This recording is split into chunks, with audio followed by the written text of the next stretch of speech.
Uh, Oh, apparently, Donald Trump's let's say, do we want to start with current events because there's a lot of stuff that always happened. start Yeah, with some current events. yeah. Um, Donald Trump's horrible 250-year state fair that is happening at the Capitol right now is so poorly attended. It's Closed absolutely due to severe weather. hilarious.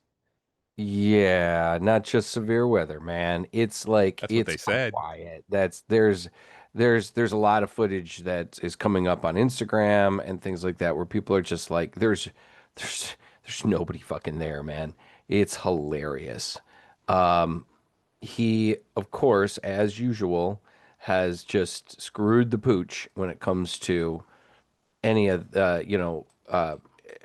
anything that he plans. And I've seen footage of the various entertainers that they've hired, like aerial artists and jugglers and stuff. They're just performing to 5 people, just people casually walking by, and there's We get more cameras people at panning we get across. more people at Pride Fest than. Oh, absolutely, and they're happier too for Yeah. it. So, it was absolutely asinine. DD's given all the excuses. It's midweek. School's in.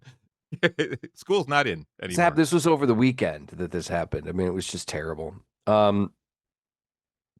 So, because fuck that guy. Well, and then today he got Mhm. handed a couple of wins by the Supreme Court, but he got handed more losses than he got wins. Yes, his case against with E. Jean Carroll was they basically said They refused to hear it. Yep, they're like, nope, it stands, man. So, oh well, so sad. That's too damn bad, dude. That one they ruled on birthright citizenship today, and they upheld it. And they basically said the Constitution is very clear on this. If you're born on American soil, you are an American citizen. Yep. The other one, the one that's weird, is the whole he can fire people at the FTC, which is supposed to be an independent organization that the president has no actual control over. But he can't fire someone from the Fed, which is also an independent organization that the president's not supposed to have any control over, other than like nominating the chair. But he can't then go in and fire the chair. So it's one of those, and they're like, well, we see them differently. And I'm like, how?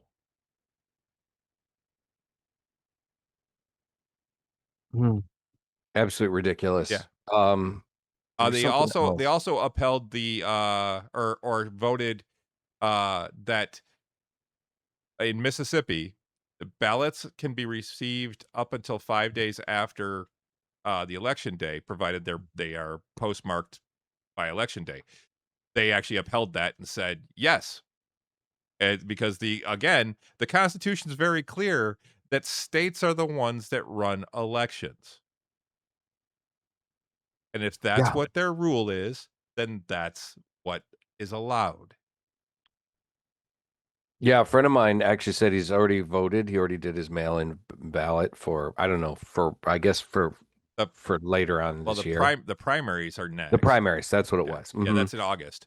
And he said, yeah, just looking at it, it's looking like this is going to be a very important thing to vote for, very important voting. I'm like, well, yeah, that's just yes, absolutely. Yeah, that is funny, CD, that some court judges still voted against clear constitutional statements. It's ridiculous. Well, that's not really what it says. No, that's exactly what it fucking says. Exactly what it says. So yeah. So those are the big hits. I don't want to dwell. Oh, yeah. So one of the other things I wanted to bring up too, though, is have you seen all the uproar in New York and inside the Democratic Party because of what happened? No, what about it? I believe it's 3 congressional candidates for election this fall that are Democratic candidates that were endorsed by Mondani all won their primaries. Okay. But they're all progressives, socialists. Oh, that The was yes. Yes, and the Democratic Party is in a tizzy because these people won, and they're Because saying that they're all socialists, yeah, they're all Democratic Socialists, democratic and socialists. Mandani is they're blaming Mandani for destroying the Democrats' chances and how all this, and I'm like, they still got the votes. Yeah, Obviously, what you're doing isn't what people want. correct. It goes to show that there really isn't there really just one party. There's just one fucking party, the politicians, and there's just two different flavors, Yep, and yep, they're doing is they're doing everything they can just to protect their jobs. They're not actually interested in serving the American yes. public. Yes, and yes, CD. We generally use the words progressive because if you say socialist, people go crazy because they think communist, Hmm. and the Republicans are great at doing that. Oh, look, they're Oh yeah. socialists, they're commies. You want communism? This is how you get communism. No, it's not. That No. FDR, one of our greatest presidents, was a democratic socialist, Yep. and we got a ton of programs that we still use today, Yep. like Yeah. Social Social Security. Security. In all honesty, Medicaid and Medicare are both socialistic programs. There's a lot of them. We've just normalized them, is Yep. what's happened. We've normalized things like Social Security and these various different things that everybody just goes, "Oh no, that's what we have. Those we Yeah, always yeah. have. We're No, supposed to no, have those. those are socialist They're programs. totally socialist programs." Um, All socialism means is that it is a benefit that is for everyone, or a yep. majority at least, or Yeah, society. precisely. Um, But yeah, so yeah. I agree. CD vote all the bums out in primaries. Hmm. Uh, So yeah, let's move on. This is we get those bums out of here. So yeah, Supergirl. Okay, so I went to the theater. I had good expectations because I knew that it was going to be based on Tom King's um graphic novel Supergirl Woman of Tomorrow. And the art is also extremely beautiful. I'm blanking on the artist right now, but the art is really amazing.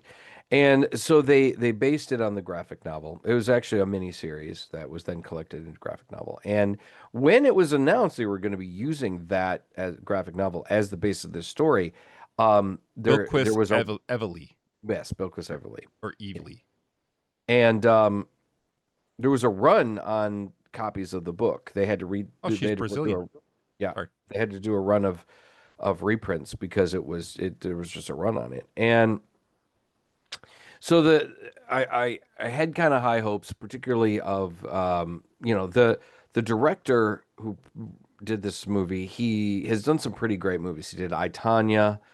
Um, there were a couple other ones more recently. The guy is a pretty capable director. And I believe he was the one that pitched this. He was the one that pitched Supergirl, and James Gunn was like, "Okay, let's do it." I think this was a bad choice for at this point in the rebuilding of the DC universe. I liked the movie overall. I had some fairly strong notes about certain things, some story elements, some things that could have been done or done differently. A friend of mine had said that he felt that it was disjointed and poorly edited. I don't think that's the case, but I do feel that it was a little disjointed at times. Um, but I don't think it was poorly edited. There was some interesting sound music choices. There was like um there was a cover of Jimmy Eat World. Um, was it The Limit, I think, or It takes this time, Oh, anybody, dun, dun, dun, you know. So there's a cover of that song, and I'm just like, huh. I looked over at it, and I was like, this is an odd choice. Um, I should say the performances were fantastic. Millie Alcock really did a great job as Kara, as Supergirl. She really understood the assignment, as they say. Um, the the movie is not about somebody saving the universe or whatnot. She is saving people, but it's really more about, and I've talked about how important this is.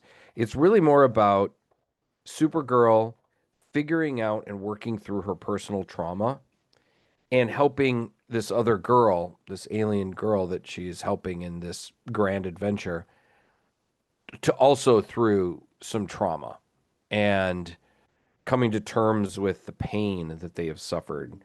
Because something else I know we've talked about, the fact that Supergirl witnessed the destruction of her planet. She witnessed the destruction of Krypton, and then on top of it, also witnessed the slow death of the people of Argo City. Because in the original comics, Argo City is launched off of the planet because it was a domed city, and it's launched fully off of, or partially, the part that's domed anyway, is launched off of the planet, and it's basically this floating like island in space. Because the Kryptonians may not have had space flight, but were a scientifically advanced species. Um, I mean, and they did have space flight at one point, but there was a wave of xenophobia that caused them to pull in ranks and pull in to their planet because they had been a spacefaring race for a long time, but they decided to pull in and became much more xenophobic and much more Krypton centric. So that's why they didn't have a bunch of spaceships to ferry people off planet when they found out Krypton was being destroyed. So, but in the movie, it's kind of revealed that Zor-El, Kara's father, was the one that created this force field that goes down around part of Argo City, and then it basically protects it from being destroyed. So Kara like witnesses a lot of terrible things, and in the comics, they hadn't for a long, long time, because particularly for a character that was made in the 50s, they didn't really talk about a lot about that trauma. And so this movie very much deals with that. And she's these are not spoilers. These are things that have been revealed in the trailers and stuff. She's basically out celebrating her birthday off planet, and she gets into shenanigans. I will say, like, again, Millie Alcock really did a great job. The girl who played the alien girl that she's helping, Ruth, plays Ruthie, was also great. Their chemistry was really good. Jason Momoa was hands down absolutely perfect as Lobo. He should not have been cast as Aquaman. He should never have been cast. As much as I liked his performance in Aquaman, in the Aquaman movies and as Aquaman, he should just have been cast as Lobo. In fact, when he got the original call from Zack Snyder and the directors and stuff and the producers, he was like, all right, I'm figuring he thought they were going to offer him Lobo, and instead he gets offered Aquaman, and he's like, what? And they're like, no, we got a plan. We got a plan. And he did okay, did great. I can't complain about that. That was all right. But this was the role he should have been I cast. enjoyed the first Aquaman. The second one wasn't up to snuff. It underperformed, but it was still it was fairly successful. It just wasn't as good as the first one. This was absolutely perfect. The makeup, the look, the cigar. I mean, they fashioned him a cigar to use. And even I saw an interview because he went to get the biggest cigar he could because he's such a big guy. A normal sized cigar kind of looks kind of like a cigarello. So he was like, give me the biggest cigar you got. And he went to his cigar guy in London, as he said. And he wanted the biggest cigar he could get. And so he got this huge Cuban that was like this big around. So he bought a bunch of them, and he went to the prop master and said, I need something like this to use, you know. So they gave him and within a day, apparently, had fashioned a special effect kind of thing that he could puff on that would blow vapor and it would act. And he said it was called cigar acting because there were times when he had to have his breath right and he had to do different things so that it would look really impressive and stuff. Um, yeah, so it ended up it was really cool. There were definitely some really cool moments. There's probably at least two or three moments that I was kind of like, what the fuck? Like they just threw this in for what? For shit's sake? There was something that I was like, I'm very well versed in Superman and Kryptonian lore and the comic books, and I have never seen that. And I mean, I looked right, what the fuck? And so once you see the movie, we can talk about it at length a little bit more. But it was overall, I give it a solid B. And I do feel that it is one of those movies because it's not doing great at the box office. It said No, I saw a thing saying they're considering it a flop already. yeah, they're considering it a flop, similar to Masters of the Universe. DC Studios film Supergirl debuted over the June 26th weekend, falling significantly below expectations with a domestic opening of 37.1 million and an international take of 25.5 million for a global weekend total of 62.6 million dollars. On a $170 million budget, it's not looking spectacular. And interestingly enough, the Masters of the Universe budget was very close to that. It was about 170 million. All right, so this versus Masters. I'd say they were comparable. They were comparable in entertainment value. I mean, they were fun. These were fun movies that you can go to the theater and enjoy. You can watch He-Man, it. see it now. Yeah, He-Man was I would say He-Man probably didn't have quite as many. I didn't have quite as many like script or story notes as I did for this one. Like this one, I had a couple of like, Well, you're not as invested in He-Man as you would maybe. be I mean, in a I DC was, movie. I was, I was, I was, I loved He-Man though. The character, I loved He-Man, the Master of the Universe when I was a kid. I mean, absolutely adored it. Had tons of the figures, played with them all the time. Um, absolutely adored Master of the Universe. Supergirl, I'm very much invested in comic books and comic book movies, but I'm not. It's not as much. I mean, I like Supergirl, I do. But I was excited for this to be the next movie in the DCU, and I was excited to see what they were going to do. But I would have been similarly excited for almost any other character. That they if this had been a movie about Booster Gold or a movie about Nightwing or whatever, I'm like cool, absolutely. Um, at the same time though, I did enjoy this movie. It was fun. There were a few glaring issues that I would have dealt with. And like I said, it came down to story more so than anything else. The performances were great. There is several scenes on Argo City and Krypton that are all spoken. I was really impressed by this. They were all spoken in Kryptonese. And so you're reading the subtitles. And the characters very much are emoting and it's really good and impressive. I've always been impressed when you can see an actor that is emoting in a made up language.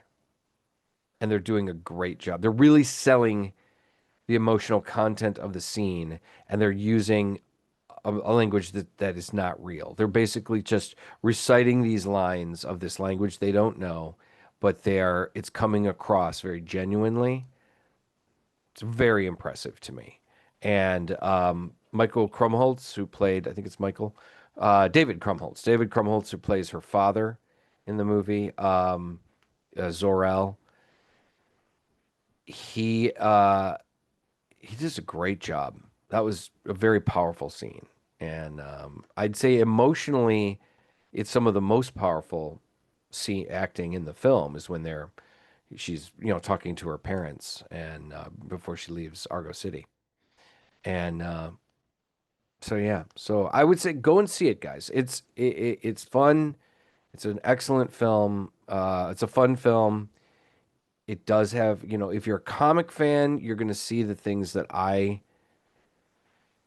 have some slight problems with. And like I said, you might the story jumbles a little bit, but I enjoyed it. The villain was they do everything they can to make the villains just hateable. These are bad guys. These are really bad guys, like horribly bad. So, and they do a lot to make that. Now, one thing I did. Now, this isn't a spoiler. This is more of a lore problem that I was thinking about this. And this is something that I need to look it up and see if they ever established or dealt with it in the comics. But they've established over the years, like Krypton was destroyed, blew up, went bluey. And and Like then Bluey. later, It's and then later they established, okay, now but there's other races out there in the galaxy that are spacefaring, that could interact with Krypton and stuff like that, like the Thanagarians or the Renians or any of the races that are part of the in the future, the Legion of Superheroes and all those races. I mean, and they've established space cops with the Green Lantern Corps. And I'm trying to remember, did they ever establish why the Green Lantern Corps didn't step in and help Krypton? And at the very least, even if they're like, oh, the Kryptonians are xenophobic, they don't want our help, they refused our help, they're still a fairly powerful, race. They have the capability for space travel. On top of the fact that the Kryptonians also knew that they were solar batteries and that they could have powers if they left their planet. Um, they just chose not to. There's even lore in the comics where they used that as a weapon, where they had these solar grenades that they would just throw at a bunch of Kryptonians, and then for like an hour they would have superpowers. Um, you'd think if there is a floating island out in space of of a piece of Krypton that's just floating there, that's like a domed, force fielded, refugee camp. Would they have not just at least gone, hey, let's help these guys out? Like maybe the Thanagarians show up and they're like, hey man, maybe the last remaining Kryptonians are gonna owe us a favor. Let's help them out. Let's tow this floating area of space somewhere. Let's it's small enough that we could bring it and put it on a planet, whatever. There's so many things that I'm like, why didn't somebody help them? I mean, an established Green Lantern, Tomar Ray, one of Hal Jordan's friends, whatever. I think he passed away he was killed off a number of years ago. Was the Green Lantern for that sector? Why didn't he help? What happened there? I need to look into this lore because I think it's been addressed, but I need to check into this stuff because the Kryptonians were a spacefaring race. They were a known planet. I mean, she even mentions it in the movie at one point. She's like, "I'm not actually from Earth. I'm from Krypton." And the girl is like, "Didn't the core explode, or didn't the you know?" And she's like, so "Yeah, so according to Google, a Green Lantern did try to save Krypton. Sector 2813 Lantern Tomar Ray I'm all right." uh, raced to stabilize its core with a rare element called stellarium, but was temporarily blinded by a solar flare en route. By the time his vision returned, it was too late to prevent the explosion. Hmm. Okay, so there's that. Great. Why didn't they go, you know what? They're technologically advanced civilization. Maybe they're survivors. Maybe we should check. I mean, Yeah, so why didn't they check? aside from Tomar Ray's tragic delay, the entire Green Lantern Corps didn't intervene for several key reasons. Strict non-interference. The Guardians of the Universe mandated that lanterns act as a last resort. They generally avoided intervening in a civilization's natural development or planetary crises, preferring that inhabitants resolve their own issues. Sure. Kryptonian isolationism. Kryptonians were historically strict isolationists who distrust outsiders and rejected off-world help, even in the face of their planet's destruction. And the third, and probably the real reason, narrative necessity. Narrative narrative Ultimately, necessity. ultimately, Krypton's destruction is the foundational tragedy that shaped Superman into Earth's greatest hero. If the Sure. Green Lanterns had successfully evacuated the entire planet, the iconic story of the last son of Krypton would not exist. No, and that is true. That is true. But I mean, I still call some bullshit on the fact that, like I said, if Argo City is just floating out in space with this domed,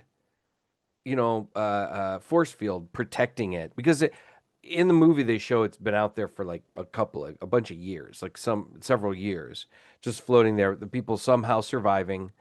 They're able to there's water, there's food, and I got replicators.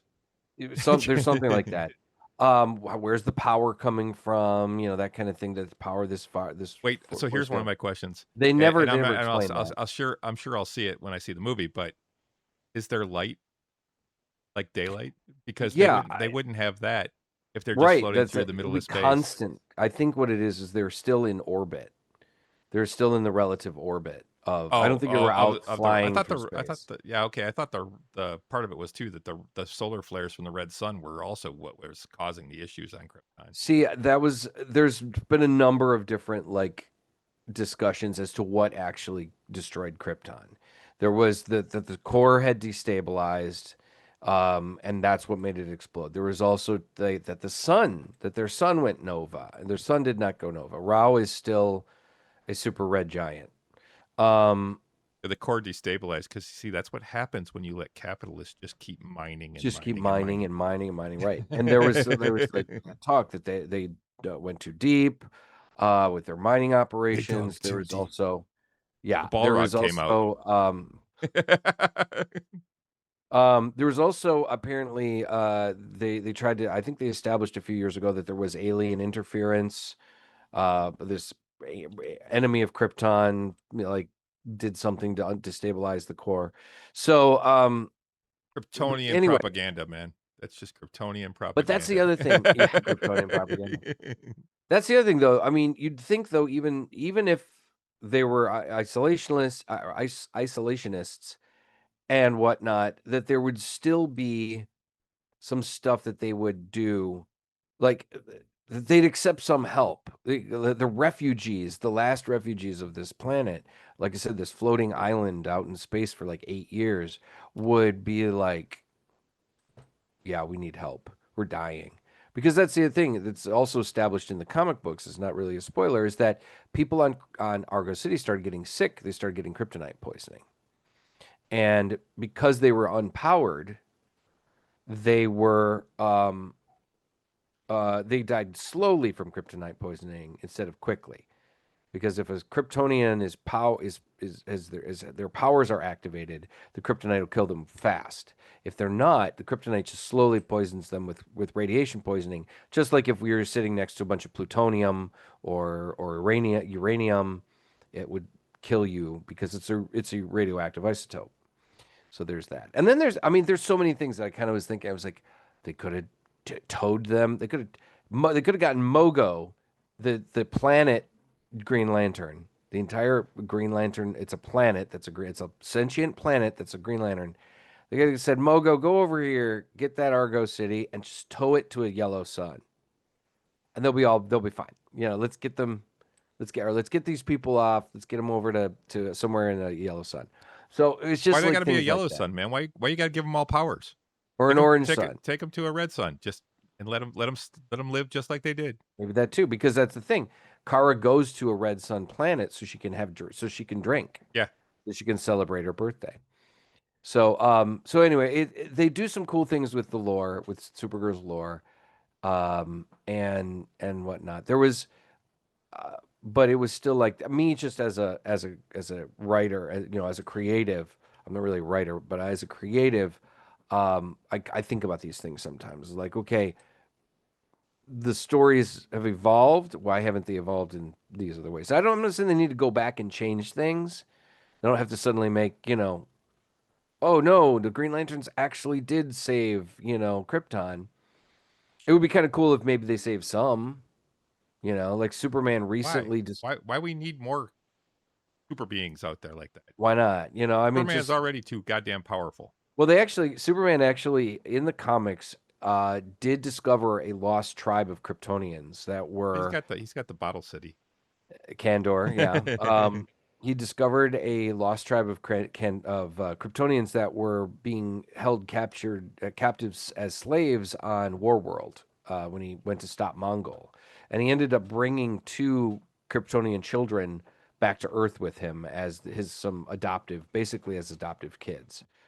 So yeah, so he has actually these two like Kryptonian kids just being kids on Earth with him right now, on top of his son with Lois, Jonathan, and whatnot. But I don't know. I think it lends to the idea that we could have more Kryptonians. Let's have more stories. Let's have more stories of that type. But again, I'm like, there's a lot of different things that they could do with the writing. Like the Daxamites were a neighboring planet where their race has similar powers. That if they develop Kryptonian level powers under a yellow sun as well, but their their weakness is lead as opposed to kryptonite.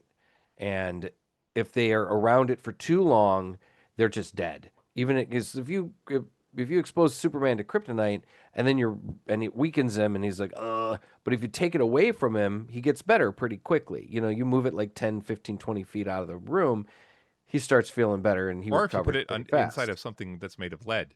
Or if you put it in something the same way to lead that blocks the radiation, correct? He recovers pretty quickly. The If sun will heal him. with a Daxamite, if they're around I lead for too long, there's I no recovery. I did like that in I mean I didn't like that uh Metamorpho was able to make a son, Well, that um I did like that he didn't heal because there was no sun. yeah, I yes. thought that was good because you tie it in that his healing actually comes from the sun. That's His powers recharge and then he yep. heals. And they actually did some interesting things with Supergirl in this movie using that element. The fact that she was on going to other planets, dealing with the sunlight. There was also the idea that yes, she's on a red sun planet, and she doesn't have her powers as much, but she still has because she's a solar battery. So the red sun basically doesn't rob her of powers completely. It just makes it so they don't recharge. So if Superman were to go to a red sun planet, it doesn't like cancel out his powers. It just means he will run out of that energy that powers him, and then he will be back to normal. Back to They bring that up in Big Bang essentially. Theory one time. Sheldon says something about the energy storage capacity of Kryptonian skin cells or Yeah. They did that, and that's very true. And so you see, like at one point, she takes on like this guy on the red planet on the sun, the planet with the red you're getting sun. into spoilers now. Okay, well, even so, they deal with that's pretty cool. They do this, a couple of things that I was like, all right, no, that's kind of So cool. So we should probably move on. yeah, It's a fun movie, but what I did want to kind of bring up, this movie is indicative of the problem in Hollywood right now, in that they are making movies that they're taking chances on movies, and they're making some decent movies that nobody asked for. That they looked at that maybe 10 years ago, 20 years ago would have been huge successes at the theater, but because the movie industry is changing, because the audiences is changing, because as oh we've talked hey, about before thanks, in the CD. show, what? CD just subscribed for 58th month. And there we go.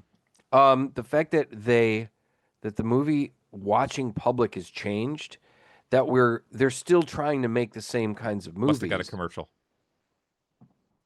Sorry. So they're still trying to make these same kinds of movies going, oh, people will come and see it. Don't worry about it.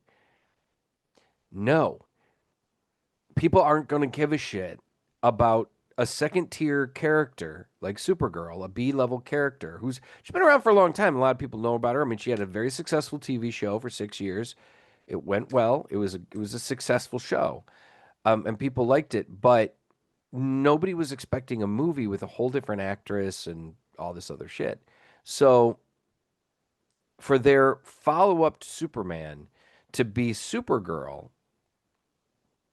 and taking that chance with this, while they're trying to rebuild this cinematic universe, was probably a bad idea. And Hollywood needs to remember and needs to start thinking about the fact, and I think they just are still slow to do it, that we don't go and see movies the same way anymore. And they need to take that into account, because this movie probably would have been a lot more successful 15 years ago, or even if it was just before COVID, because COVID is really what killed going to the theaters. At least before COVID, people still went to the movies. Maybe not quite as often as they used to, but COVID and the idea of not going to the movies anymore and just watching movies on people's big screen televisions it really kind of it drove it home for people. And as much as I liked this movie, it would have probably done better if they would have done a couple of things. It would have done better if they had integrated Supergirl more into the Superman movie, as opposed to just being a drunken, stumbling kind of thing at the bitch. And at the end, right? Yeah.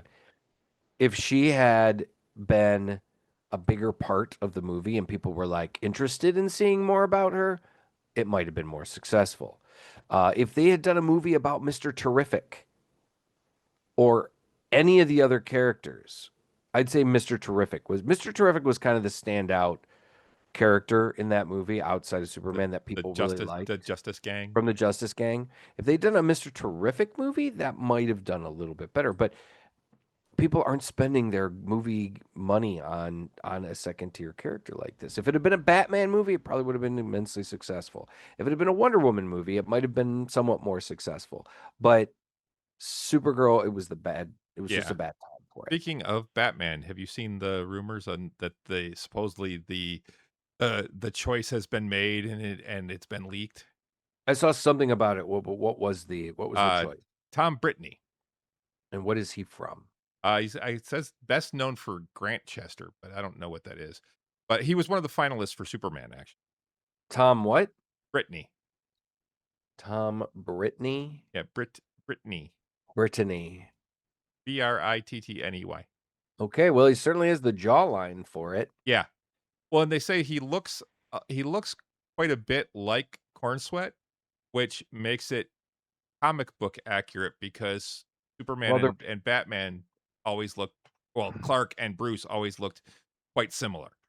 Sure, they're both tall brunettes. Yep. They're both blue tall eyes. guys with blue eyes and dark hair. Okay, yeah. Tom Brittany as Batman. I could see it. They're definitely skewing younger. They want to, go younger with this character, which is probably wise. Let's see. Yeah, he has done. I do like the fact that he is kind of a lesser known actor. He doesn't have a long, right? He is British. He doesn't have a long, like, pedigree. It looks like Outlander. Something. He was on Unreal. He was in a movie called, or was in TV series Dolly Parton's Heartstrings. I think that was an anthology series. Greyhound, Invasion, Fred Grantchester, Back in Action. Okay. So yeah, he hasn't done a ton of stuff. So that means also that maybe he, a lot of the ladies will know him from Outlander. Yeah. I'm okay with that. Why not give an who from Outlander? Who did he play in Outlander? On Outlander, he was Lieutenant Jeremy Foster. It was his first role. He did 3 episodes. Oh wait, no, Okay. excuse me. I needed to go needed to go more. He actually started back in 13. Called The Midwife, Pram Face Casualty, a lot of British television. Yeah. That's what he did. Humans, The Syndicate 5, and Outlander was probably when he got, maybe a little more well known. Because he did a lot of 1 episode stuff, and then he did Yeah. 8 episodes of something called The Five, and then he did 3 episodes in Outlander, and then he started getting some more movie stuff and some more Okay. So TV. he was a lesser character in Outlander. Lots of TV shows. Grant Chester, he played. Looks like he was a lead in that. A Cambridgeshire clergyman finds himself investigating a series of mysterious wrongdoings in his small village of Grantchester, and looks like he was one of the. Yeah, he was like a series regular. Will Davenport on that show. So yeah, well, we'll see. I'm excited. I mean, would be happy to see some movement on the Batman. Supposedly they're Batman. saying Batman's going to show up in the Brave and Bold. Yeah, that's the movie that they're. What is that one is supposed to feature? Because Brave and Bold, the Brave and the Bold was a team up book back in the day. Yeah. Batman, the Brave and the Bold. I didn't read it. I know that.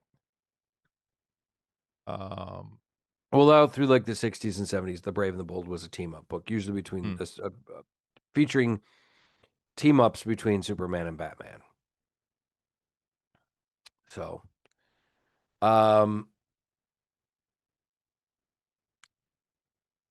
yeah, we should probably move on. There's I'm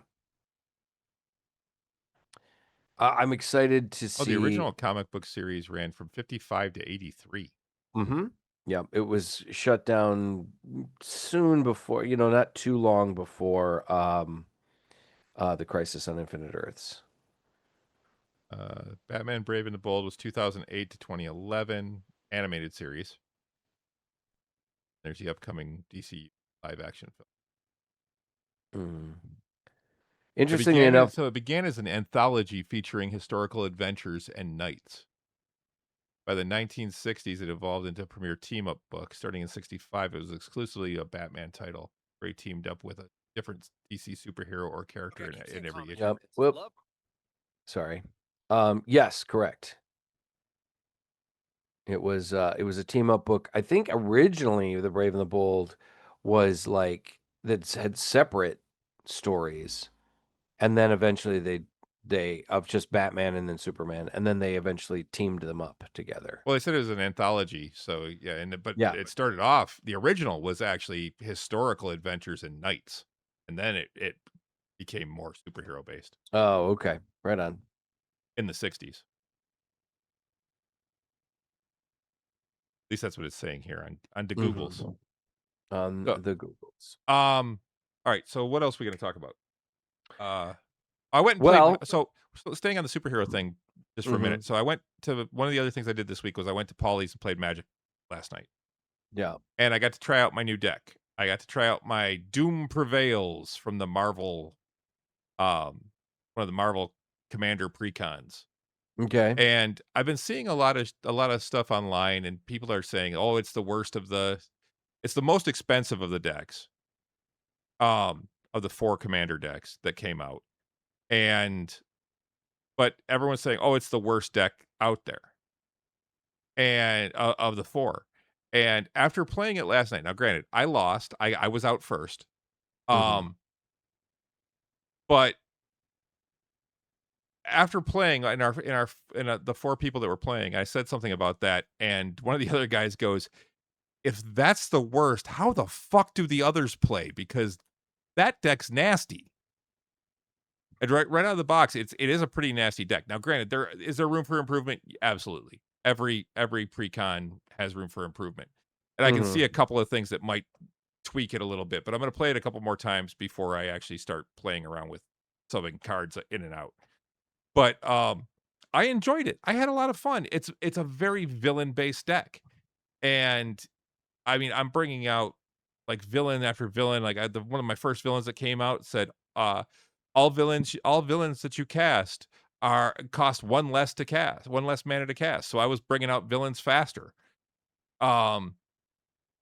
Doctor Doom, every time you connive, which you get to draw a card. Connive. Yes. It's a new thing. Basically you draw a card and then have to discard a card. So you oh, we're losing packets. We're in the red. But anyway, so you the way that it works is you draw a card, you discard a card. One of my guys basically said anytime you connive, if you discard a non-land card, put a +1/+1 counter on the creature that connived. And at the beginning of combat, I get to choose one creature to gets menace and can connive through Doctor Doom as well. Doctor Doom, if you create or if you discard a land card, every opponent loses 2 life and you gain 2 life. So it was kind of it's Okay. one of those, okay, well, what do I want to get rid of? Do I want to get rid of a land and make everybody take some damage and I'll get a little life back?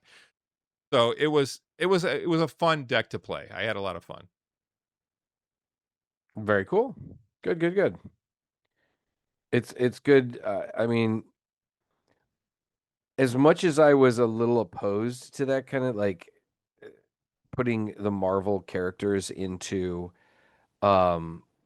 Magic, I was like, well, I mean, at least they're doing it kind of well, or they're doing it. I mean, I don't think. I mean, is it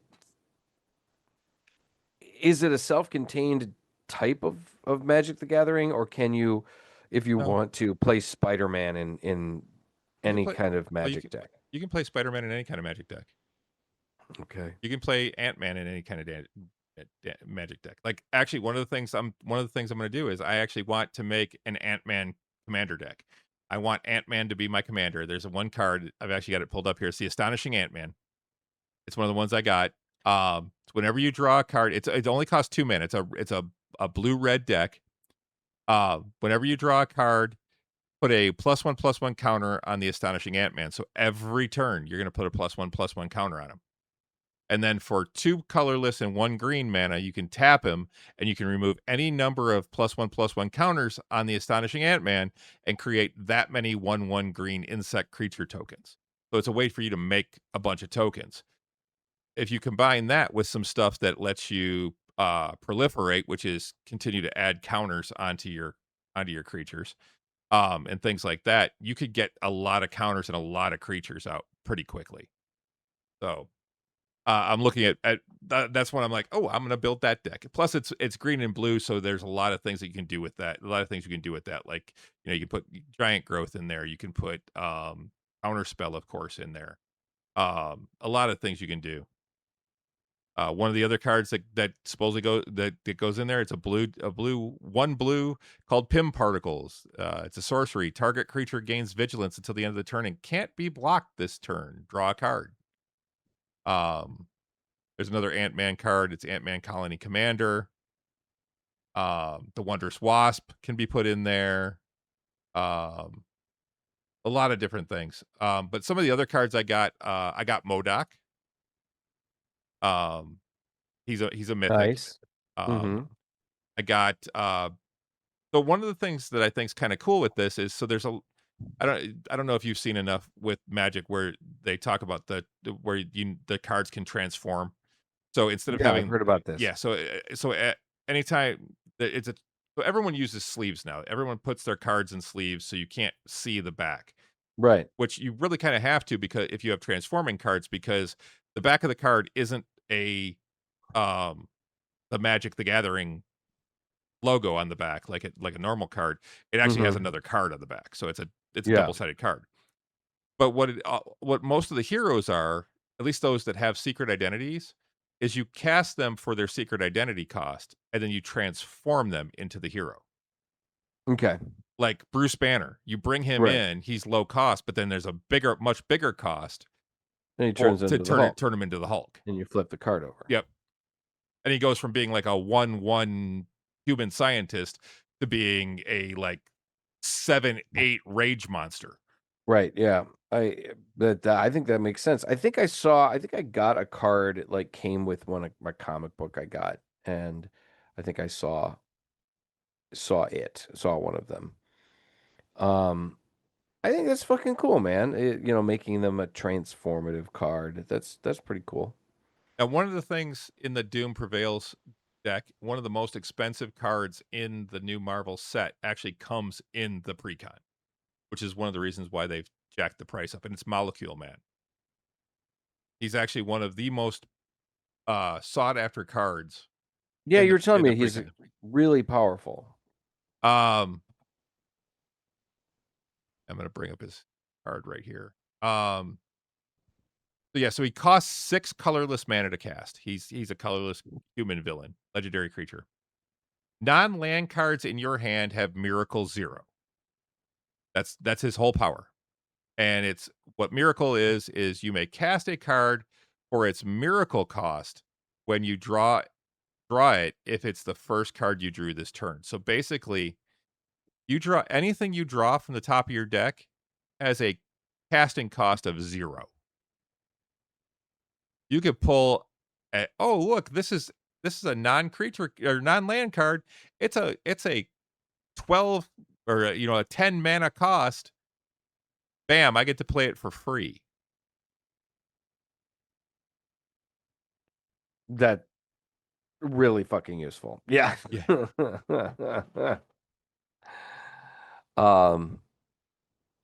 It was interesting. I mean, I do admit that I had a bit of pushback. I felt a little pushback when I found out about all of the other things they were adding to Magic the Gathering. I always felt that it needed to remain a fantasy kind of thing, strictly fantasy kind of thing. But apparently, people want to expand it into other things. The Teenage Mutant Ninja Turtles. It's the I was fine with beyond. I was fine with like Lord of the Rings. I thought that was cool. It's a cool because it's also fantasy. But now they're adding in all these other things. Doctor Who and all these other stuff. Who am I to say don't have fun? Don't add your favorite characters in. And that's part of it. But I would like to see them get back to the Magic lore, like they did. With, I honestly I loved the Strixhaven set. I know some people didn't find it all that great, but I'll tell you what it did for me was it. So I bought a box of Strixhaven and just sat there opening packs, just cracking packs and seeing what I got. Everyone's like, "Oh, don't do that. That's a waste of money." I'm like, "No, it's not. It brings me joy. It's a dopamine. Sure. It's a dopamine dump for me. If I'm having a bad day, let me crack a few packs and my day gets better." It honestly is a dopamine thing for me. I know I'm not probably a lot of times not getting the value out of it. Now, granted, the last Spider-Man box I bought, it was from when Gatekeeper Games went out of business, and I bought it for half price, so it was like $40, and I got like a $90 card in it. Nice. Oh yeah, it was the Soul Stone. So that's the one. That's right, yeah. I have that one. That's one of the only Infinity Stones I have. Now I have a Cosmic Cube as well. But that's not technically an Infinity Stone. But the anyway, it's so but opening up those packs and reading through the cards and seeing getting ideas on how to put them together and seeing things like, oh, if you have however many of a card named this that you have in play and it's the same name as this one, then you get something else. And I'm like, well, that's really cool, but you can't really do that in Commander because you can only have one copy of every card in your deck. So I'm like, that goes back to the old school 60 card one-on-one Magic, and I'll tell you what, going through Strixhaven and getting back into the old school Magic feel, because the Strixhaven's part of the whole story. It's the colleges of Strixhaven. Um, it's really built into the Magic lore. They, Mhm. I was like, I want to play the old fashioned one-on-one Magic, and I can't find people to play it with because nobody wants to play it. I've got some pre-made decks that I'm like, let's just play some 60 card one-on-one Magic. Steve and I played it when I was in Ireland, had a blast. Go back to Ichi only has 20 health. The games are fast. They don't take long at all. It's a very aggressive game. Whereas Commander, you tend to sit back a little bit, let your board state build up because you got 4 different opponents. You can't leave yourself up. You can't attack this guy because he's open, because you might get attacked by somebody else when they see you're open. So there's a lot more into it. And so Commander's fun, but I would like to get back to the old school Magic. I would be lost if I tried to play today. I would be fucking lost. It'd be easy. I need to sell my old cards before. I'd say people you are should like, come "Ah, over they don't want early them and we'll anymore." play a game, but you would never get here that early. Unless I said there was Orchard Thieves involved. And pizza. And pizza, yeah. So And you know what? I'll well, no, then you can't touch my cards if you're gonna That's be true. eating pizza. So moving on, we got a couple of things. One thing here that I wanted to expand upon, talk about. So last week they announced a new animated Batman movie. We haven't had a new one in a while. The last one that they released was an alternate Batman where it takes place in the Aztec like during the Oh, yeah. Aztec civilization. And I didn't really bother with that one so much. But it is going to be a trilogy actually. It's called Batman Nightfall. And part 1, they released a trailer for it. Where Anson Mount will be playing Batman / Bruce Wayne. Okay. Yeah. Pablo Schreiber is playing Jean-Paul Valley. Michael Mando is Bane. I believe Michael Mando is actually the actor who's playing the Scorpion in the upcoming Spider-Man film and has played Scorpion in the previous, but he's actually going to be powered now. And Bruce Boxleitner will be playing Commissioner Gordon. Bruce Boxleitner, Okay. you might remember him from Babylon 5 and some other stuff. Mr. Yeah, Melissa Gilbert. Yes, exactly. Renee met him. Now he is. She was married to somebody else for a while, but yeah, They've been married for a long time, I thought. They have been married a long time. But yeah, Renee met him at a SteamCon because he was doing a steampunk series called Lantern City that never got released. Yeah. And she was like standing, like I think in an elevator or in a line or something like that, and somebody just started fanboying all over him. And she's like, "I'm sorry, I don't know who." And she said, he was like, "That's okay, you're young." Yeah. So basically, what it is it is the story. It's the story of. Now they also have the next part. Part 2 is listed on IMDb, but they don't have any information at all about it. But it is basically the story of the breaking of the Bat, where Bane comes in, where they release all of the villains from Arkham Asylum get released at once. They escape, and so then Batman basically has to damn near kill himself to try and recover all of the bad guys before they're able to. He can't call in the Justice League. No, for whatever reason, he's got to do it himself. Well, he used his lieutenants, like his sidekicks and whatnot, but they were helping. But at the same time, it was like Batman was very much very much his responsibility. So he's gonna go. He got issues, man. He got issues. Totally, yes. Batman is a rich kid with issues. I love my Batman, but he got issues. Rich kid with issues. Yeah. So he is basically killing himself trying to bring everybody in. I think Bane, and so doing it, wears him down so much to the point where he's just there. Bane is able to defeat him, and he breaks his back.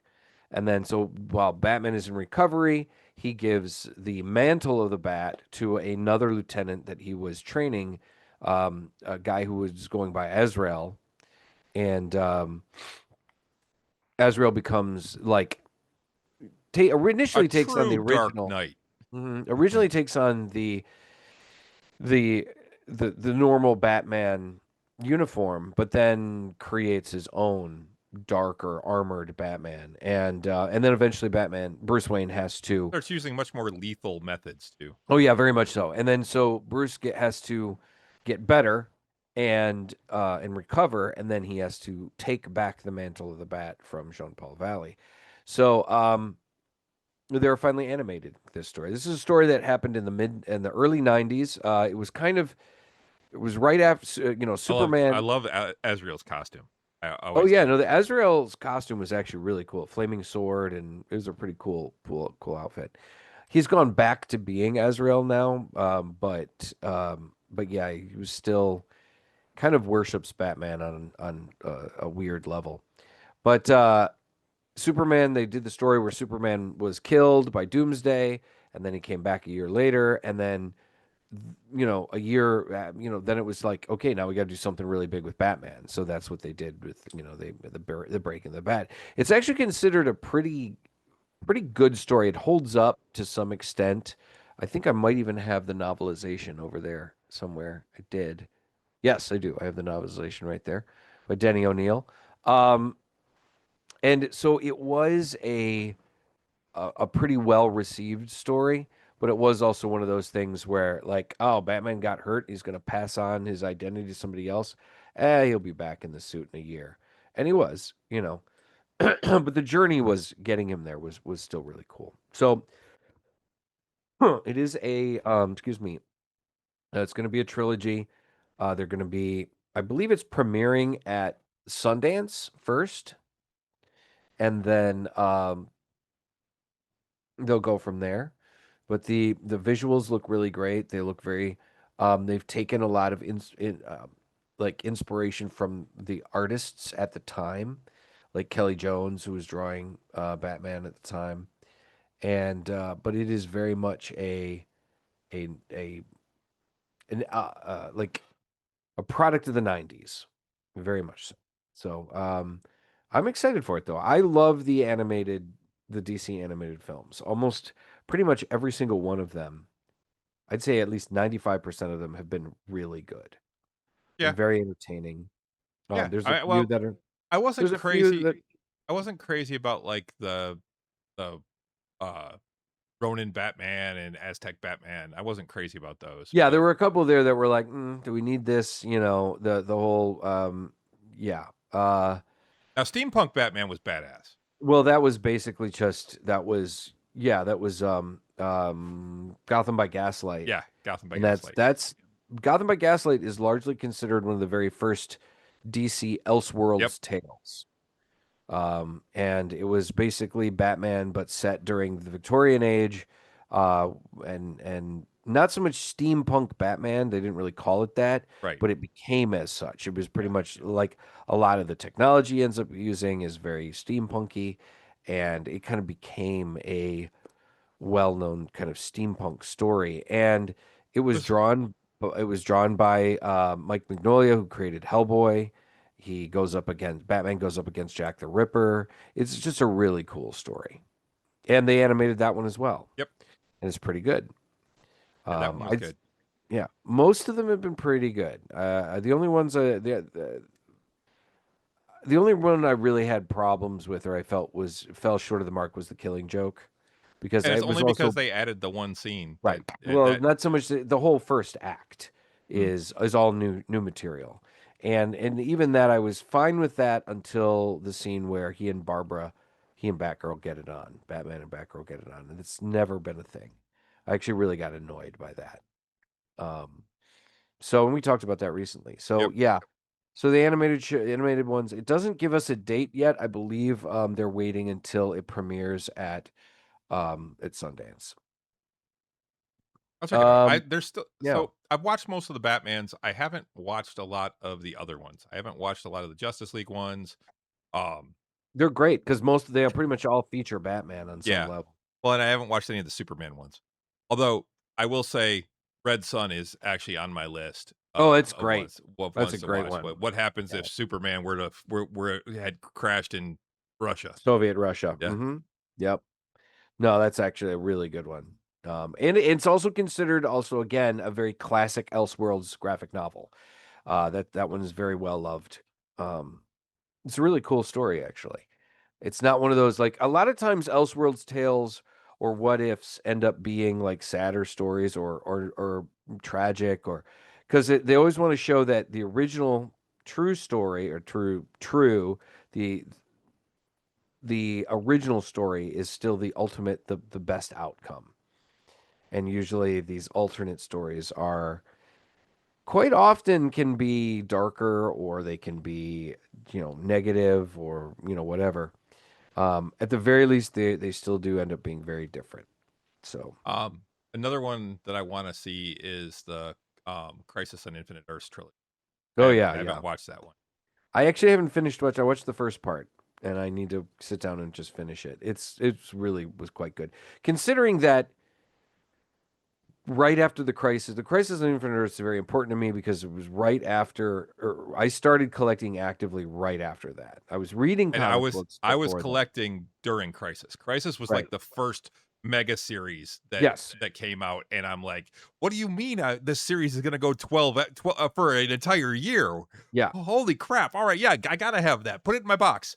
It was the very first of its type. Followed up, Marvel did something similar with Secret Wars. The two of them, Crisis on Infinite Earths and Secret Wars, were both the very first maxi series that were going to be changing and making very dramatic changes to the overall continuity of the comics and the worlds. Secret Wars not as much, but Crisis definitely, for sure. So, but yeah, they did some really cool stuff. They added in some stuff that you don't really experience in by reading the comic or the graphic novel. I actually have the hardcover of the very first time they reprinted Crisis on Infinite Earths in, like, they remastered it and then they reprinted it, and it was the very first time, and it was like $90, and we're talking like the late 90s at the time. That was pretty crazy, pretty pricey. And they were like, oh, we're never going to reprint it again. Bullshit. They reprinted it again like 5 years later, but it wasn't printed as nice. It's got an Alex Ross cover. It's beautiful. So yeah. Speaking of comics, though, one of the other things that Renee and I did over the weekend was we started Spider Noir. Oh, cool. We only watched the first episode so far, but we watched it in black and white. Okay. I liked it. Yeah. It's great. Yeah. I also gave Renee some info she didn't know. She didn't know Nicolas Cage's family he's a Coppola. ties. Yeah, that he's a that his name is actually Nicholas Coppola. Yeah. And he changed Stella it to Cage. Didn't know either. Yeah. He changed it to Cage, and she looks it up, she's like, holy shit. Yeah. He's a Nepo baby, and technically. His uncle. Yeah, his uncle. The nephew. But that's the thing, is that he did that so that he didn't appear to be a Nepo baby. Correct. And he named himself after Luke Cage. Is that what it was? Was it after Luke Cage? He's a huge comic fan. He actually I know he is. He named his son Kal-El. Yeah. And he actually said that he's not named after Superman. Kal-El is actually a traditional Jewish. Yeah, man. Supposedly. That's what he said. Yeah, that's what he says. That was during his drinking and drugging days, I think. Yeah, and I think he's full of shit. Yeah, I think he's full of shit too, yeah. So last week they started taking orders and taking pre-orders for Grand Theft Auto 6. And to switch gears here, I am excited. I know you're not really a Grand Theft Auto guy. Traditionally, it's not the kind of game that I like, because you're playing a bad guy. You play a bad guy that's going up against worse guys. Like in the first one, the first one that I started playing was Grand Theft Auto Vice City, where you play a guy. It takes place in the mid '80s, and you play a mobster that just got out of prison, and he's trying to build up his fortune again. He's trying to build up his name. He's just spent 10 years in the joint. So he's trying to like be a big shot again. But in so doing, you're technically a bad guy, but you're going up against worse guys. And so there's that, at least for me. And Vice City was really, really cool. If anything, one of the coolest things was driving the cars around. You get to drive some really fun cars. And the radio shows that are playing when you're in the car, you can control the channels and stuff. So you get to hear music from the era. You get to hear, various radio personalities that are like, kind of jokes and gags. Because the Grand Theft Auto games are very much a metaphor for American culture. And they're it's a parody very much of it. And they can be very entertaining. Grand Theft Auto San Andreas, the follow up to that, takes place in the 90s. And again, the soundtrack is really great because it's got all this great music from that era, all kinds of different music from that era. And again, you play instead, Vice City takes place in basically what would be Miami. And then San Andreas takes place in what is essentially Los Angeles. And you play a gangbanger who had left town because some shit had happened, and he comes back to town and he just kind of wants to live a peaceful life, but he ends up getting pulled back into gang life. And so he is like, all right, I guess I gotta do this. I gotta be what I gotta be. And that game sat at the top of the charts for like 10 years. I mean, Grand Theft Auto San Andreas was still, like 10 years later, was still a very popular game. And so I played that. I played both of those games for a while. I never completed both of them because they are also huge, huge games.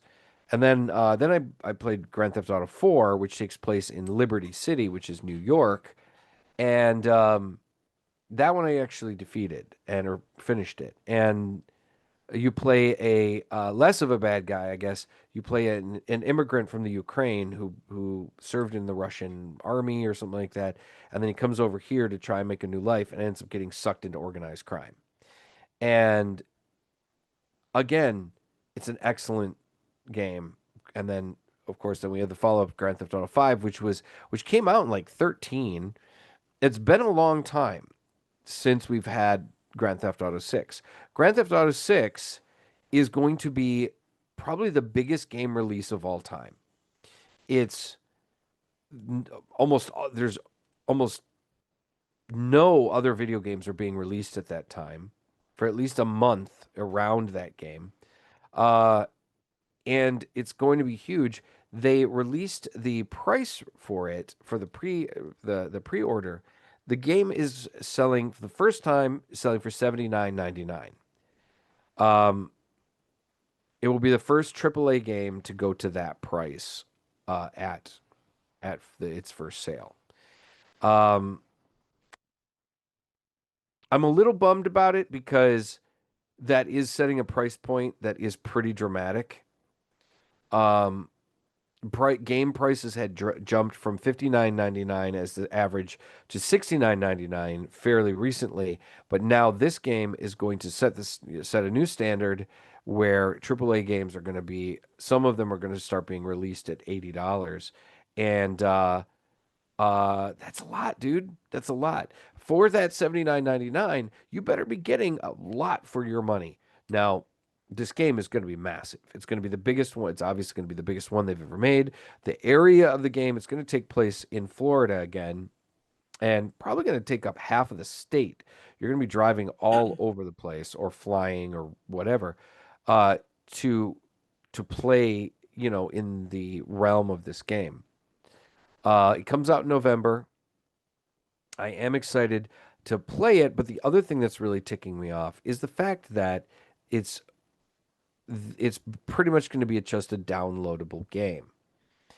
Even if you buy the box, it will be a box with a code in it, not a box with a disc. And because of that, there have been several retailers that have decided to pull the idea that they're going to actually cover or like carry it, because their retail, one in Europe, I think in England specifically, and then one smaller retailer here in the States, that they bank on the idea. They're like, listen, we carry physical media. That's what we carry. We don't carry, exclusively down. We're not going to sell a box, an empty box. It's just got a download code in it. If you're going to download it, just download it from the fucking site. Yeah, and you know what the game company will say to that? Okay. Okay, yeah, because they're saying already that that Rockstar is not going to reverse itself on this decision. The thing that also ticks me off. Now, again, this is a very expensive game. This is probably the most expensive video game ever made. It's going to be the. I mean, I'm sure eventually there will be more. I will be shocked if Elder Scrolls 6 isn't more expensive than this game when it finally comes out, or at least right around it. I mean, not just in cost, like what to buy, like how much it's going to cost to make this game, because games are they're spending 10 years in development, so they're very expensive to make these games. Still, $80, you could still sell it at $40, and people would buy the living shit out of it. In fact, I would bet you a bunch of money that a bunch of people that wouldn't be buying it now would still buy it at $40, and they're going Well, to, right. or But even $50. the thing is that you have to factor in. Okay, so yeah, so they're going to sell a bunch. Mm. But what are their operating expenses? What are their Right. I mean, you want to make sure the artists get paid. Sure. Well, the Yeah, fact that so ultimately the company invests in the development of the game, and they've been developing it for at least 10 years. That's 10 years that they've been paying for this yep. game to be made. So they want to make that money back. They want to make their money back. Now that money is that movie or blah, They don't want that they don't want a game. they don't want a Supergirl. Sure. No, very true. That game is going to make $1 billion almost immediately. Almost immediately. Like, I mean, I would be surprised if the pre-orders are already into the hundreds of millions of dollars.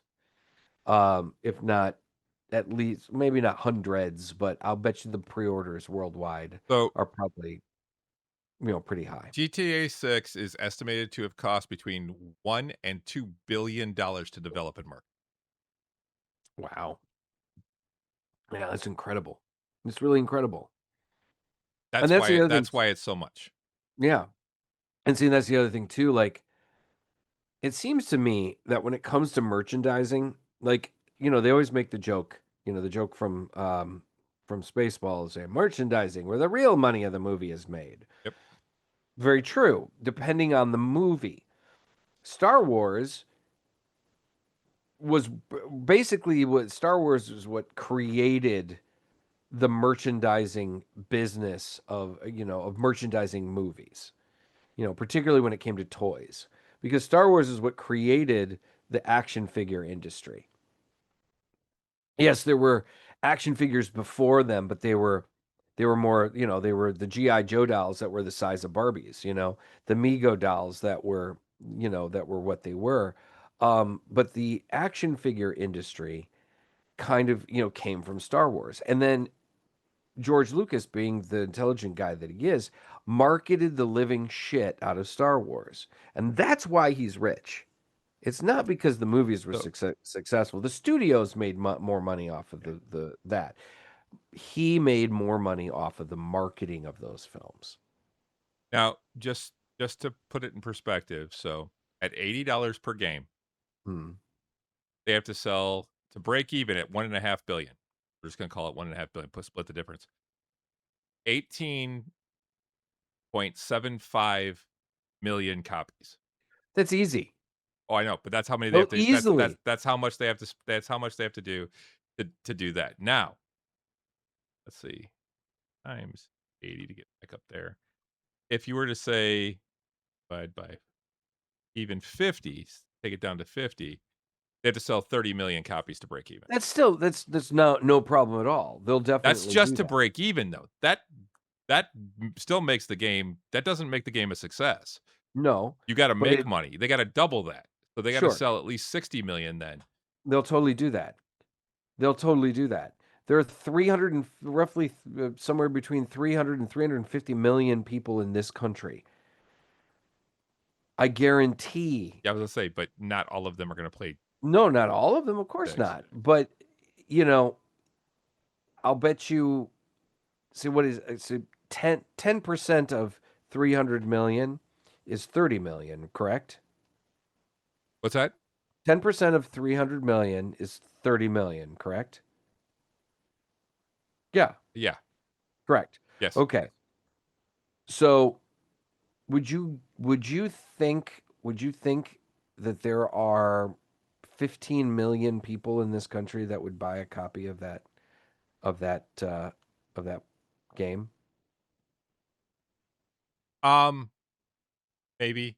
So I just looked it up, and it says that it's already drawn tens of millions of buyers, with reports indicating the game has surpassed 39 million pre-orders within its initial opening period. The massive anticipation for the November 19th, 2026 launch has generated an estimated $3 billion in revenue ahead of the release.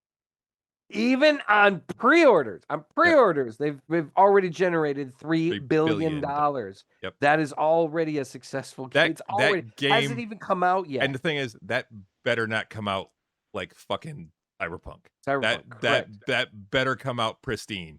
It won't. I mean, it may not be pristine, but it'll certainly be playable because I mean, it's been delayed 4 I'll times, tell you what, I'm paying 80 to 3 times. $100 for a game. That game better be fucking It'll be perfect. fucking perfect. Yeah, absolutely. If you're gonna pay $80 for a fucking video game, it better be ready. Because we paid $60 for Cyberpunk, and Yeah. it was at least 3 months I would before say it it was was 3 really months playable. of hell. Right. Now I played it on my PS4, if I remember correctly. Yeah, I did. And I quickly and it was okay. It was somewhat playable, and then I think I bought my PS5 and I immediately ported it over to the 5 and then it was perfect. I was like it was great. It still needed I more patching for Yeah. just some other shit. But I had to restart so many times because I hit things that just locked the game up. Or mhm. like the first time I played it, I got the elevator bug Yeah, where yeah, the yeah. guy that you kill that has the card falls through the elevator floor, and you Yep. can't get the card that you need to get out. You're then stuck. You have to restart the game. Mhm. Mhm. Now granted, that's only like, an hour into the game at Correct. that point, but still that's an hour that you got to now go back and replay. Mhm. Yeah, it's pretty messed up. They were pretty messed up. Now though it's one of the best games I've played in years. It's fantastic. Um Get back to that. I never did finish it. so anyway, yeah, you really should finish it. It's really great. I got Phantom Liberty too, and I didn't Particularly play any now of it. with Phantom, yes, particularly now with Phantom Liberty. But you have to remember though, if you do Phantom Liberty and then you go back to finish the game, by the time you do all the Phantom Liberty stuff and then you go and you finish the rest of the storyline, because you can actually fuck the rest of the storyline if you want. You can just play the game, play Phantom Liberty, and finish the game through Phantom Liberty. I say don't do that. Finish the Phantom Liberty stuff and then go on and play the rest of the game, whatever. But that's the thing, the rest of the game becomes a lot easier because you've already Yeah, leveled because so you're leveled up much so much. Yeah. and done so much for Phantom Liberty. Um, but yeah, the game itself, GTA 6 has been delayed at least 3 times. So my guess it is going to be pretty pristine coming out of the game. I also feel like though, because I'm not getting a disc, the fact that the price is at $80, $80 for a downloadable game, it's kind of egregious in my opinion. Um, and the fact that they've already made $3 billion, they have paid for the game. They've made their profit. Holy shit. Holy shit. And that's just, I mean, that there's like people like myself that aren't going to pre-order it. They're going to wait until the game comes out. Hmm. Particularly if it's a down, if it's just a DLC, dude. If it's just a fucking code, man. Why the rush? Why pre-order? Why? Because it'll They're allow gonna run you. out. Yeah, exactly. it'll allow you to download the game maybe 36 hours earlier Yeah, or a than couple everybody days or else, something like or that. a That's a couple lot of days times that's earlier. what they So do. you'll It's get a like you, jump, yeah, You'll probably get some exclusive shit that comes with it you get a too. skin or a Yeah, special a skin or weapon some or game. Yeah, exactly. I'm happy to wait a week or two and let them work some more extra bugs out and then start playing the game. But I am definitely bummed out at the fact that it's not going to be on a disc because, you know, that's again, it's also setting another precedent. People still like having their discs, man. I like people were like I think I talked about this last week. We're seeing a return to physical media. We're seeing a return to people wanting physical media. I saw an article today that PlayStation, because you used to be able to buy movies through the PlayStation Network, similar to like Amazon. You could buy DLC, you could buy digital download movies, and you could have your library of films through the PlayStation Network. They recently removed over like 551 movies from and give me their my money network. back. Nope. There's been no talk about refunds of money. There's been no talk of anything of Because that in sort. the fine print of their stuff, it basically says you're just renting it. Hmm. You don't actually own it. Yeah. Your purchase is a You're rental agreement. purchasing the ability to watch it at any time. Yep. Until we And decide to take it off. until the licensing agreement runs out, and we are now gonna remove this from our streaming service, and that's why I still buy physical media, because I don't want to be at the mercy of the internet, the mercy of an internet connection when it comes to something I want to watch. Now I can't get everything, of course, but for certain things, I mean, yeah, I'm still gonna buy them. Russ is still banking on his post-apocalypse rental play. That's right. That's right. You'll have your own. Yeah, You have to. you don't return, you die. You die. It's be kind, rewind, or die. So yeah, I am excited about the game still, but I am also like, God damn it, the old man in me is really fucking pissed off about that. But again, I saw Shaking your fist at the sky. at a cloud. It's interesting to kind of note how as powerful and as successful as the video game industry is, there's still constant shakeups. Like I'd say even more so than the movie industry. And the point I was making too about the merchandising is like when it comes to merchandising, there's not as much merchandising for video games, I feel, as there is for like movies.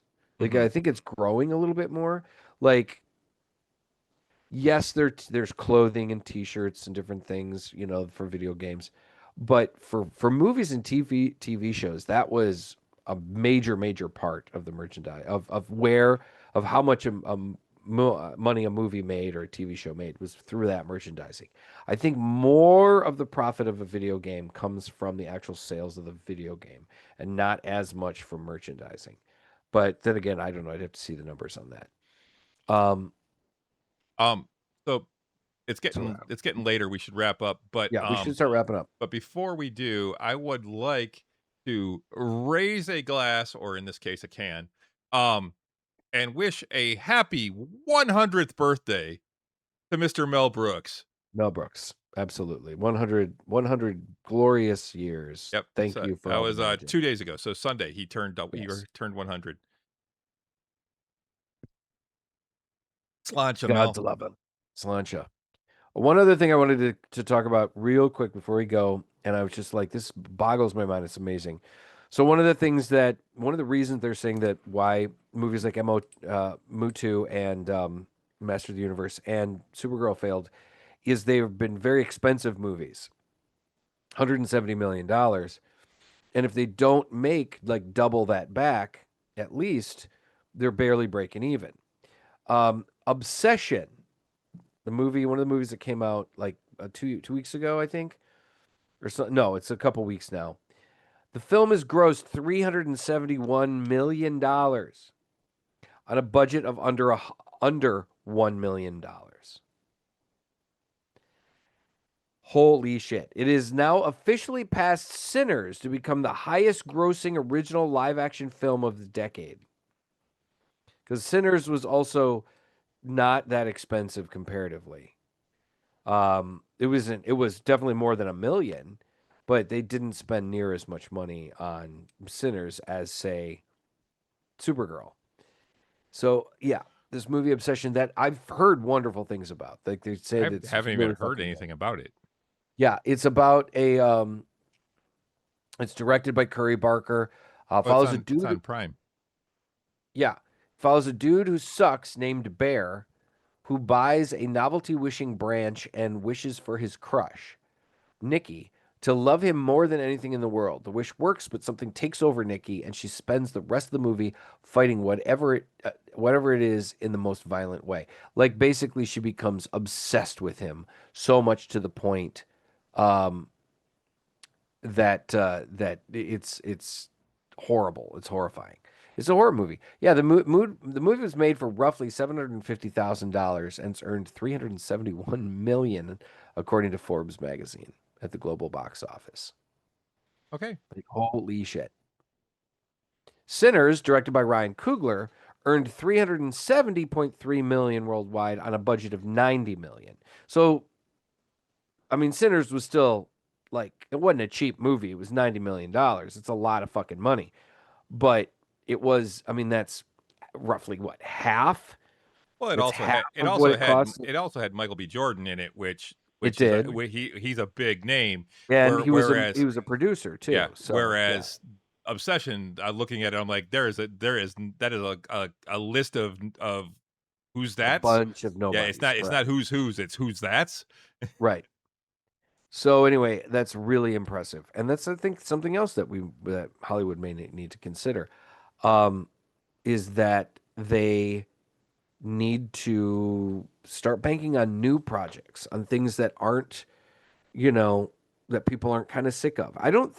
I still don't like the idea and the name and or the words superhero fatigue. I don't think the public is fatigued with superheroes. I think maybe we were putting out there, or Hollywood was putting out a little bit too many at once. You know, slowing down is a good idea, but I do think they have higher expectations than what they're getting, and so I think that's something that we're going to need to see is like they're going to need to be better, and it ultimately it comes down to again people want to spend if they're going to spend money at the movie theaters, they want to know they're not going to take the risks as much, you know.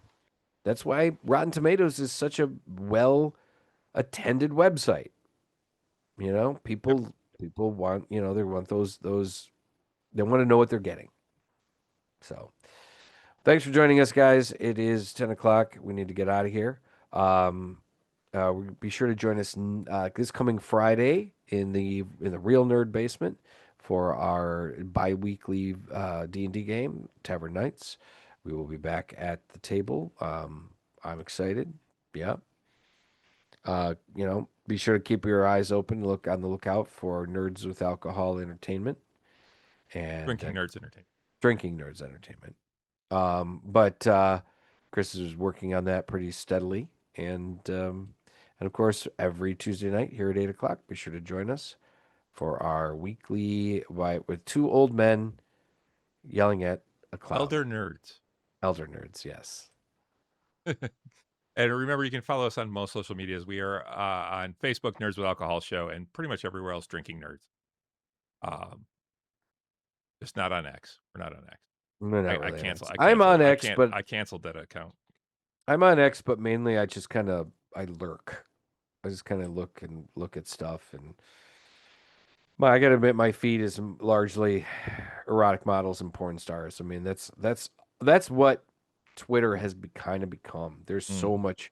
There's really not much to like. I followed a bunch of celebrities and comedians and thinking, oh, I'll be able to see what's coming up and what they're doing and their thoughts. And no, man, they hardly even post anymore, or it's all Because everyone's just abandoned it since Musk took over.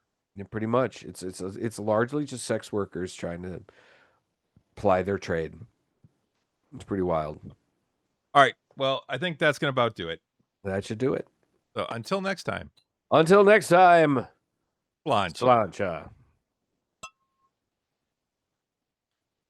All right. Have a good week, everybody. Good night.